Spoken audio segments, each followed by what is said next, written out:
Sa previous episode, si Earth ay pumasok sa isang laro na tinatawag na VR game, na kung saan ginagawa niya ito upang sumaya lamang sa kanyang free time at nag-create siya ng mahinang character upang iwasan siya ng mga ibang player. Sa pagpasok niya sa laro, agad siyang minaliit ng lalaking may gintong armor na parang isang naglalakad na trophy, at sinabihan siyang mahinang nilalang at agad na sinipa siya, pero di na lang ito pinansin ni Earth at nagpatuloy sa kanyang paglalaro. Kaso dumating ang panahon na ang mahinang si Earth ay hinamon ng trophy boy sa isang one-on-one duel, at nagawa niyang mailagan ang atake nito at nahanap pa niya ang weak spot ng bully at tinarget ito, at doon ay nanalo siya sa duel at hinangaan ng karamihan dahil sa kanyang galing. Sa pagpapatuloy ng ating recap, nakarating na si Earth sa kanyang susunod na destinasyon at nagpasalamat kay Winnie the Pooh sa pagpayag na sumakay siya sa likod nito. Napansin ni Earth na ang lahat ay kumakanta at sumasayaw na parang nasa isang Disney musical. Ipinaliwanag ng oso na ang mga panloob na lungsod ng kaharian ng mga fairy ay sumusuporta sa iba't ibang sining, ito ay ang literatura sa hilaga, pagpinta sa silangan, pag-ukit sa kanluran, at musika sa timog. Naramdaman ni Earth na pagod na siya kaya nagtungo sila sa isang bahay tuluyan kung saan pinayagan silang manatili ng libre ng may-ari. Dahil sa kasama niya ang oso na kilala bilang Wild Bear Zatan, nagtungo sila sa kanilang mga kwarto pero ipinaliwanag ng oso na ayaw niyang tawaging Wild Bear Zatan. Natuwa si Earth na nakahingi siya ng tulong mula sa isang fairy na may titulo, at sa wakas siya ay nakatulog at makalipas ang ilang panahon, bumalik si Earth sa laro at nadiskubre na ang baliw na reyna ng mga fairy ay sinusubukang magkaroon ng masayang oras kasama siya. Ayaw ni Earth na magkaroon ng maling ideya ang iba, pero tumanggi ang reyna ng fairy na umalis at pumasok ang may-ari ng bahay tuluyan sa pinakamasamang posibleng sandali, pero naunawaan niya ang sitwasyon at nagpasyang bigyan sila ng oras na magsaya. Sinubukan ni Earth na linawin ang mga bagay at humingi ng tulong sa may-ari ng bahay tuluyan, pero si Zatan ang biglang pumasok para tumulong at hindi alam ni Zatan kung paano siya makakatulong sa sitwasyong iyon, pero natuwa siya na makita na may nakayakap na tao kay Earth. Nakiusap lang si Earth na tulungan siyang makawala sa kanya, pero nagulat sila nang malaman na ito pala ang kanilang reyna at lalong lumala ang sitwasyon para kay Earth nang dumating si Rio at nagalit siya sa kanyang kapatid na reyna. Sa wakas ay ipinaliwanag ng reyna na naroon siya para maghingi ng tawad sa nangyari sa Southern Fort, ang pinuno at ang kanyang anak na babae pati na rin ang kanyang pribadong hukbo ng 80 sundalo ay pinarusahan. Nag-aalala si Earth tungkol sa uri ng parusa na natanggap nila at ipinakita ng reyna kung gaano siya nakakatakot. Ipinatawag niya silang lahat sa isang espesyal na larangan at dinala sila sa bingit ng kamatayan ng 30 beses habang ginagamot sila ng 29 na beses. Napagtanto ng iba kung gaano ito kalupit, dahil ibig sabihin ay iniwan niya silang malapit na sa kamatayan at binanggit ni Earth na maganda naman ang kanyang karanasan sa kabuuan, kaya hindi siya magagalit sa kaharian ng fairy dahil sa isang masamang insidente. Labis na natuwa ang reyna ng fairy nang marinig ito, ngunit may problema pa rin si Rio sa pagiging masyadong malapit nito kay Earth. Sa wakas ay nagawa ni Rio na mapaghiwalay ang reyna mula sa kanyang lalaki kaya nagpaalam na ang reyna. Ipinaliwanag ng mga lalaki na dati ay nasa digmaan ang mga fairy laban sa ibang lahi. Ang uri ng dragon tulad ni Rio ay isa sa pinakamatitinding kalaban sa digmaang iyon at kung kumalat ang balita na may dragon kind sa lugar, malamang na magkakagulo ang buong bayan. Nagkasundo silang lahat na itago si Rio bilang lihim at binanggit ng oso kung gaano dapat kaswerte si Earth na may gusto sa kanya ang reyna. Biglang may isang babae na naghanap kay Zatan at ipinaliwanag na nawawala ang kanyang anak na babae. Ang pangalan ng babaeng ito ay Karen at hindi na nakauwi ang kanyang anak matapos lumabas para sa kanyang pang-araw-araw na lakad. Pamilyar si Zatan sa kanilang uri at binanggit na kaya nilang mag-transform sa mga nilalang na katulad ng lobo. Sigurado siyang kaya ng anak na babae na labanan ang mga halimaw, ngunit natatakot si Karen na baka may mas masamang nangyari sa kanya at pumayag si Zatan na tumulong at pagkatapos makita ang larawan ng anak ni Karen, pumayag din si Earth na tumulong. Sinabi ni Earth na tutulong siya bilang bayad kay Zatan sa pagbigay sa kanya ng sakay, pero pati na rin para sa gantimpalang ipinangako ni Karen na ibibigay sa kanila. Pumasok ang dalawa sa gubat upang hanapin ang babae subalit agad na nakaramdam si Earth ng panganib. Ang ilang mga baliw na mga goblin ay nagdesisyong umatake at binayaran nila ito ng malaking halaga. Pinuri ni Zatan si Earth sa kanyang pagiging magaling, kaso malinaw na wala itong katulad sa lakas ni Zatan at sinuri ni Earth ang lugar subalit wala siyang makita maliban sa mga halimaw.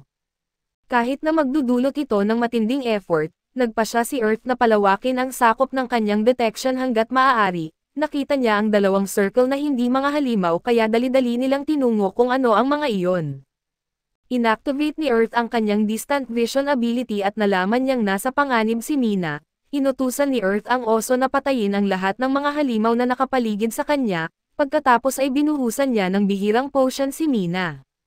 Nagbigay ng suporta si Earth mula sa malayo at ginawa ni Zatan ang ipinag-utos sa kanya, pinagaling ng bihirang potion ang lahat ng sugat ni Mina kaya sinimulan ni Mina at ng oso ang pag-atake sa mga halimaw. Nagpasalamat ang dalawang mandirigma kay Earth dahil ang ginawa niyang pagsuporta ay ginawang madali ang pakikipaglaban, at sinabi ni Zatan kay Mina na ang kanyang ina ang nagpadala sa kanila, hindi makapaniwala si Mina na nailigtas siya ng wild-haired Zatan. Ngunit muli niyang kinamumuhian na tawagin siya nito. Nagtataka si Earth kung bakit hindi na lang siya nag-transform sa kanyang anyong lobo, dahil kaya niya sanang labanan ang mga halimaw mag-isa at ipinaliwanag ni Mina na habang naglalakad siya, naamoy niya ang isang matamis na bagay na nagpapawala ng kanyang malay at nang magising siya ay hindi siya makapag-transform. Uminom si Mina ng isang bagay na ibinigay ni Earth nang hindi nagtatanong, at nakapag-transform na siya muli at ito'y anti-lason na potion. Kaya naging malinaw na may naglason sa kanya at sinabi ni Earth sa kanyang dalawang kaibigan na umuwi na sila habang mananatili siya para magpahinga bago umalis. Hindi ganon katanga si Zatan tulad ng kanyang hitsura, dahil medyo nagdududa siya sa kanyang bagong kaibigan subalit sa huli ay ginawa niya ang sinabi ni Earth at nang umalis sila, naisip ni Earth na may nakita siyang dalawang hindi halimaw sa kanyang radar, kaya sinabi niya sa kung sinong nagtatagong ito na lumabas. Ginamit ni Earth ang kanyang pampasabog na potion para ilabas ang isang tao at tinawag itong kontrabida dahil sa tangkang pagpatay kay Mina. Mukhang ito'y isang low-budget na madara mula sa Naruto ang tao na ito at galit na galit siya. Malinaw na nakikita ni Earth na tao ito pero hindi isang manlalaro. Ang pagpapalaya sa tao na ito ay tiyak na magdudulot ng problema sa pagitan ng mga tao at fairy at ang isang NPC na masama ay maaaring magdulot ng digmaan. At iyon ay isang bagay na malamang gagawin ng mga lumikha ng larong ito. Sinubukan ng low-budget na Madara na umatake kaso iyon ay shadow clone jutsu lamang ni Earth, sinipa ng tunay na Earth ang taong ito sa likod at sinubukan ni Madara na ipaalala sa kanya na pareho silang tao at sinasaktan niya lamang ang mga fairy, ngunit hindi sumasang-ayon si Earth sa basurang lalaking ito. Na-eliminate ang lalaki at naisip ni Earth na hindi siya magpapakita ng awa sa mga tao na nais manakit sa iba. Lumalabas na malaking sinungaling ang oso dahil hindi sila umuwi at gusto niyang makita kung mahuhuli ni Earth ang daga. Nang gabing iyon, muling nagkasama si Mina at ang kanyang ina at nangako si Karen na magpapadala sila ng $100,000 bilang gantimpala at mukhang hindi pa sapat iyon para sa ating binatilyo na si Earth, dahil may isa pa siyang hiling. Mukhang iniisip ni Earth na parang siya ay isang tagapag-ugnay ng pag-ibig. Dahil ang susunod niyang hiling ay payagan ni Karen na mas mapalapit sina Mina at Zatan sa isa't isa, ibinunyag ni Mina na matagal na niyang hinahangaan si Zatan mula sa malayo at lalo pang nagkaroon ng interes sa oso matapos nilang magkita. Hindi makapaniwala si Zatan sa ginagawa ni Earth at ipinapaalala sa kanya ni Earth na gusto rin niya na may magandang babae na magkaroon ng interes sa kanya katulad ng ginagawa ng Reyna kay Earth. Mukhang maayos ang takbo ng mga bagay kaya pinalabas ni Earth ang lahat sa kanyang kwarto at tinawag ang Reyna ng fairy. Masayang hinihintay ng Reyna na marinig ang kanyang pag-amin ng pag-ibig, ngunit hindi iyon ang dahilan kung bakit niya ito tinawag at ipinaliwanag ni Earth ang nangyari sa mapanganib na tao kaya nagdesisyon ang Reyna, na gumawa ng plano para maiwasan ang conflict sa pagitan ng mga tao at fairy. Nagpaalam si Earth kaso nagkunwaring hindi niya alam na gustong magpapalipas ng gabi ng Reyna doon, hiningi ni Earth na umalis siya at nagawa lamang ito sa pamamagitan ng pangakong magkikita sila ulit sa lalong madaling panahon. Kinabukasan, naghahanda si Earth na umalis at nagtataka kung ano ang nangyari kay Zatan at naging malinaw ang sagot nang makita na hindi umalis si Mina sa tabi ni Zatan at nagpasya silang magsama. Babalik si Earth sa lupain ng mga tao kaya umaasa silang magkikita silang muli habang nagpaalam. Malayo ang lupain ng mga tao ngunit hindi ito problema para sa ating binatilyo dahil tinawag niya si Picasa, isang hayop na lumilitaw lamang para magsilbi sa mga pinakamatataas na ranggo ng mga royal families, hindi nagulat ang matandang may-ari ng bahay tuluyan na hindi ito darating.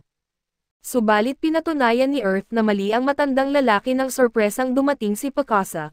Bumalik si Earth ngunit pinapababa siya ni Picasa bago makarating sa bayan dahil magdudulot ng gulo ang malaking ibon.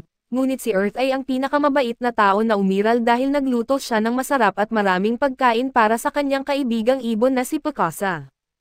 Lubos na nagpapasalamat si Picasa at nagbigay sa kanya ng isang balahibo. Ito ay isang alamat na gamit na ibinibigay sa mga nagkamit ng tiwala ng ibon. Isang makapangyarihang item ito dahil nagbibigay ito ng boost sa bilis ng paggalaw at mas mataas na tsansa na makaiwas sa mga atake. Nagpasalamat si Earth sa ibon at naghiwalay sila ng landas at pabalik sa bayan. Pinuntahan ni Earth ang kanyang kaibigang si Black at pinayagan siyang magtrabaho sa kanyang kagamitan hanggang sa gusto niya kaya gumawa siya ng isang bagong estilo ng pana na may light metal coat. Mas mabigat ito kaysa sa dati kaso mayroon itong mataas na 46 na atake. Sinubukan ito ni Earth ngunit nakatanggap siya ng isang urgent message. Ang hamon ng mga patay ay ganap ng nakumpleto at biglang lumitaw ang isang babae na mukhang Cleopatra mula sa mensahe at sinabing pinalaya niya ang mga kaluluwa ng mga palaging nagdurusa. Matagal nang binabantayan niya ang labyrinth, ngunit salamat sa mga pagbisita ni Earth at sa wakas ay nakabalik na siya sa langit. Gusto niyang magbigay ng gantimpala sa lahat ng tumulong kaso lang limitado ang kanyang mga gantimpala. Kaya naman nagkaroon siya ng isang PvP tournament para sa mga nakatalo ng mga boss sa labyrinth at ang mga gantimpala para sa nagwagi sa tournament ay makakatanggap ng kahangahangang mga sandata. Nagulat naman ang babaeng ito na parang Cleopatra nang mabilis na tinanggihan ni Earth ang mga gantimpala. Nakakaakit ang mga gantimpalang ito, ngunit ayaw lang talaga ni Earth na lumaban sa harap ng mga tao at biglang narinig ni Earth ang isang kakaibang iyak mula sa gubat. Ayaw niyang masangkot pa sa ibang drama kaso hindi niya kayang baliwalain ang mga ito. Sa wakas ay nakarating siya sa kakaibang eksena kung saan napapaligiran ang isang batang dragon ng ilang walang malay na lalaki. Napagtanto ni Earth na hindi tama na iwan lamang ang batang dragon mag-isa, mukhang gutom ang maliit na nilalang kaya pinakain ito ni Earth kaso hindi niya alam kung ano ang susunod na gagawin. Ang pagbalik sa bayan kasama ito ay magdudulot ng masyadong gulo, at ang pagdala nito sa kaharian ng fairy ay maaaring magdulot ng problema. Gutom pa rin ang maliit na dragon kaya gumawa si Earth ng mas maraming pagkain. Kinikilala niya na lahat ng bagay na ginagawa ng sanggol ay kaibig-ibig at umupo siya para tamasahin ang kanyang pagkain. Gutom pa rin ang maliit na dragon at nagulat si Earth sa dami ng kanyang nakakain. Tinawag ni Earth ang reyna ng fairy at agad itong lumitaw. Tinatawag ang kanyang sarili bilang babae niya na parang isang baliw. Nagulat siya nang makita ang batang pulang dragon at napagtanto ni Earth na tama siya, malaki nga ang takot na dala ng dragon. Ipinaliwanag ng reyna na ang mga wild dragon ay hindi kailanman umaalis sa hangganan ng kanilang kaharian para maiwasan na magdulot ng walang kabuluhan na gulo dahil sa kanilang nakakakilabot na kapangyarihan. Naiiba ang mga wild dragon sa karaniwang mga dragon pero pareho silang napakalakas. Subalit natuto na ang mga karaniwang dragon na kontrolin ang kanilang kapangyarihan at nagsisimulang matutong makisama sa ibang lahi. Sa kabilang banda, pinili ng mga wild dragon na hindi kontrolin ang kanilang kapangyarihan at sa halip ay nagpasyang mag-isolate, lalong lumalala ang sitwasyon dahil ang maliit na dragon ay isang pulang dragon, mas malakas ang mga pulang dragon kaysa sa iba at sila ang simbolo ng kanilang bansa at ang royal family ng kaharian ng wild dragon. Malinaw na ang batang dragon ay kinidnap ng mga NPC at malaking problema ito kung malaman ng kaharian ng wild dragon at kung malaman nila, hindi masabi kung ano ang magiging reaksyon nila sa galit, biglang sinabihan ang reyna na mabilis na lumalapit ang mga pulang dragon sa kanila. Nagulat ang babaeng may berdeng buhok nang makita niya ang batang dragon at nagtataka kung ano ang ginagawa ng hangal na reyna. Nagtalo sila sandali pero gusto lang malaman ni Earth kung saang direksyon paparating ang mga dragon. Pumunta si Earth para harapin sila at nagulat siya sa laki nila at nakakatakot din sila, dahil kahit isa lang sa kanila ang magwala ay magdudulot ito ng sakuna at galit na galit ang dragon, at nagawang ipadala ang kanyang mga salita diretso sa utak ni Earth. Gusto ng dragon malaman kung siya ba ang kumuha sa kanyang anak, ngunit sinubukan ng reyna na mapakalma siya at pinapatahimik ng dragon ang reyna, habang kausap nila ang lalaking may batang dragon sa kanyang ulo. Ipinaliwanag ni Earth ng eksakto ang nangyari ngunit hindi siya pinaniniwalaan ng dragon. Nagmakaawa si Earth kaya sinabi ng dragon na dalhin niya ang kanyang anak sa kanila at saka lamang sila maniniwala kay Earth bilang respeto sa kanyang katapangan. Nag-aalala ang Reyna para sa kaligtasan ni Earth, ngunit wala siyang kinatatakutan at kalmado niyang ibinalik ang bata sa makapangyarihang mga dragon kaya kinilala nila ang kanyang katapangan at humingi ng paumanhin sa kanya. Nakita rin nila ang mga alaala ng kanilang anak at nalaman na hindi nagsisinungaling si Earth. Nakita rin nila kung gaano kabuti ang pagtrato ni Earth sa kanilang anak at sinabi sa kanya na hilingin ang kahit anong gusto niya at simple lang ang hiling ni Earth. Gusto niya na huwag sisihin ng mga dragon ang kaharian ng fairy sa nangyari at kunwaring hindi sila nagkita. Naguluhan ang mga dragon kung bakit gusto niyang magkunwari silang hindi nagkita, kaya ipinaliwanag ni Earth na mas gusto niya ang kapayapaan at gusto niya ng tahimik at matiwasay na buhay at ayaw niyang mag-akit ng atensyon. Pumayag ang malalaking dragon sa kanyang kahilingan at umalis na para bumalik sa kanilang lupain. Labis na nagpapasalamat ang Reyna kay Earth sa pag-iisip na protektahan ang kaharian ng fairy at gusto niyang bumalik siya sa kanyang kastilyo para pasalamatan siya ng maayos, ngunit may iba pang gagawin ang ating bida at mas gusto niyang bumalik sa bayan kaysa sa kastilyo. Gusto ng Reyna na kahit man lang makakuha siya ng sakay papuntang bayan kaya tinawag niya si Picasa. Siyempre ay gusto ni Earth na iwasan ang anumang drama kaya nangako ang Reyna na siguraduhing walang makakaalam na siya'y kasangkot sa nangyari. Bumalik si Earth sa East Town sa kaharian ng fairy at nadismaya siyang makita na halos walang available na trabaho. May isang matandang babae doon kaya tinanong niya kung ano ang nangyayari at ipinaliwanag nito na may demand pa rin naman para sa trabaho, kaya lang kinuha na ng mga human adventurers ang lahat ng trabaho. Pareho lang ang sitwasyon sa iba pang mga pangyayari at sinabi ng matandang babae na kung gusto talaga niyang magtrabaho, pwede siyang magtrabaho doon habang nagpapalipas ng gabi at ng gabing iyon, nakita natin na pumayag si Earth at abala siya sa pagtatrabaho. Medyo magulo dahil hindi lang siya ang waiter kundi pati na rin ang chef, sa wakas natapos na ang kanyang araw ng trabaho kaya binayaran siya at pumunta na siya sa kama. Isang nakakabaliw na araw na ito kung saan nakatagpo siya ng batang dragon at nagtapos sa pagiging part-timer sa isang restaurant. Naiisip ni Earth na magbukas ng sarili niyang restaurant at binanggit kung gaano kaganda ang larong ito dahil sa dami ng pwedeng gawin. Sa ibang lugar ay nagkasundo ang isang grupo ng mga nakasuot ng suot na patuloy na patakbuhin ang laro, may kakaiba dahil partikular silang interesado sa dalawang tao. Sinabihan sila ng isang matandang lalaki na ang taong tinatawag nilang EA ay natutong tumawa dahil sa pakikisalamuhan nila sa isa sa mga manlalaro. Sa parehong dahilan, ang tinatawag nilang EA ay natutong magalit.